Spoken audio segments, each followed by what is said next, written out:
جناب ابن ابی نملہ اپنے والد ابو نملہ عمار بن معاذ رضی اللہ عنہ سے روایت کرتے ہیں کہ ایک دفعہ وہ رسول اللہ صلی اللہ علیہ وآلہ وسلم کے ہاں بیٹھے ہوئے تھے اور ایک یہودی بھی آپ کے پاس بیٹھا ہوا تھا کہ ایک جنازہ گزرا۔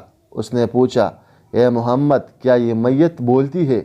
نبی صلی اللہ علیہ وآلہ وسلم نے فرمایا، اللہ ہی بہتر جانتا ہے۔ یہودی نے کہا، یہ بولتی ہے؟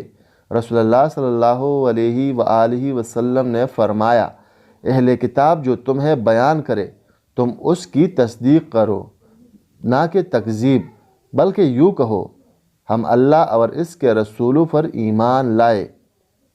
اگر ان کی بات غلط ہوئی تو تم نے گویا اس کی تصدیق نہیں کی، اور اگر سچ ہوئی تو اسے جھٹلایا نہیں ہوگا۔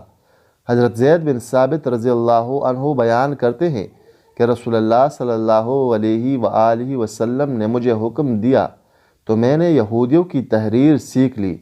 آپ صلی اللہ علیہ وآلہ وسلم نے فرمایا، اللہ کی قسم، یہودیوں سے جو میں لکھواتا ہوں اس پر مجھے اعتماد نہیں ہے، چنانچہ میں نے ان کی زبان لکھنا پڑھنا سیکھ لی، اور 2 ہفتے نہ گزرے کہ میں اس میں خوب ماہر ہو گیا۔